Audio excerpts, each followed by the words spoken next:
தேவ காரியங்களை நான் செய்வதற்கு முயற்சி எடுக்க வேண்டிய அவசியம் இல்லை.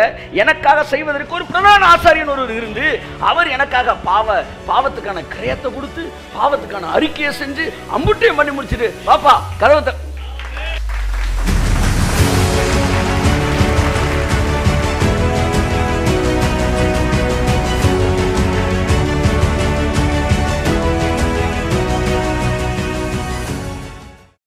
கிருபை உங்களுக்கு தைரியத்தை கொடுக்கிறது.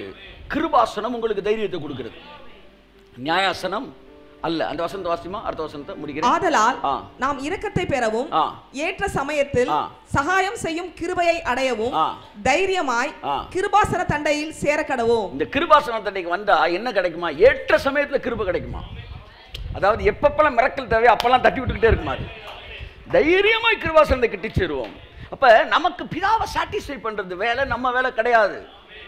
எல்லாம் நல்லா கவனிங்க, ஒரு அதிர்ச்சியான உண்மை. நீங்கள் பிதாவை சாட்டிஸ்ஃபை பண்ண வேண்டிய வேலை நீங்க செய்கிற வேலை கிடையாது. பழைய ஏற்பாட்டிலும் புதிய ஏற்பாட்டிலும் அந்த சாட்டிஸ்ஃபை பண்ண வைக்க வேண்டிய வேலையை யாருக்கு தான் தேவன் கொடுத்தாரு? ஆசாரியனுக்கு தான் கொடுத்தாரு. பாவ அறிக்கை கூட மக்கள் செய்ய மாட்டாங்க, ஆசாரியன் தான் செய்வான். எப்படி விஐபி உங்களை வச்சிருக்காரு பாருங்க. உங்க பாவத்தை அறிக்கை செய்யறதுக்கே ஒருத்தனை ஃபுல் டைமா போட்டு அவன் அறிக்கை செய்வான். நீ அமைதி நின்னுக்கிட்டு இவன் என்ன சொல்றான்? நீ அறிக்கை இடு. நல்லா கவனிங்க, பாவ அறிக்கை கூட நாம் செய்ய வேண்டும் என பைபிள் சொல்ல. ஒருவன் பாவம் செய்வானானால் நீதிபரராய் இருக்கிற இயேசு கிறிஸ்து நமக்காக பிதாவினிடத்தில். அப்ப அறிக்கை யார் பண்றாரு? உங்களை பிதா அங்கீகரிக்கிறதுக்கு எதெல்லாம் செய்யணுமோ அதெல்லாம் அந்த ஆசாரியன் தான் செய்வானா. அவன் தான் உள்ள போய் பேசுறான். யூனியன் லீடர் உட்காந்து பேசுறான். நீங்க பேசி அவனை ஆசீர்வதிச்சு ஆகணும். பேச்சுவார்த்தை முடிவில் வந்து ஒரு பலி செலுத்தப்படுகிறது. அந்த பலியின் முடிவிலே அவர் மூலமாக நாம் எல்லோரும் ஆசீர்வதிக்கப்பட்டவர்களாக வீட்டிற்கு கடந்து வருகிறோம். வாசிங்க அடுத்த வசனம். அடுத்த அதிகாரத்தில் முதல் வசனம்.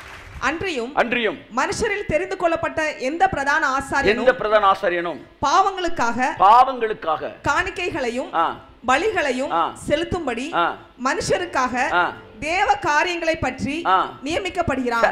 மனுஷருக்காக கவனிக்கிறீங்களா? மனுஷருக்காக தேவ காரியங்களை பற்றி நியமிக்கப்பட்டிருக்கிறான். அப்ப தேவ காரியங்கள் சில காரியங்கள் இருக்கு பாருங்க, இதெல்லாம் நீங்க செய்யணும். தேவ காரியம், இந்த காரியங்களை உங்களுக்காக செய்வதற்கு ஒரு ஆசாரியன் நியமிக்கப்பட்டிருந்தான் பழைய ஏற்பாட்டில். புதிய ஏற்பாட்டில் அந்த ஆசாரியன் இயேசுவாக இருக்கிறார். ஆகவே தேவ காரியங்களை நான் செய்வதற்கு முயற்சி எடுக்க வேண்டிய அவசியம் இல்லை. எனக்காக செய்வதற்கு ஒரு பிரதான ஆசாரியன் ஒருவர் இருந்து அவர் எனக்காக பாவத்துக்கான கிரயத்தை கொடுத்து பாவத்துக்கான அறிக்கையை செஞ்சு அம்புட்டையும் பண்ணி முடிச்சுட்டு பாப்பா கதவை அதான் நானே வழியினாரு. அவ்வளவு பெரிய ஒரு பிரதான ஆசாரியன் நமக்கு இருக்கிறார். அதனால நீங்க தைரியமா இருங்க சார், தைரியமா இருங்க.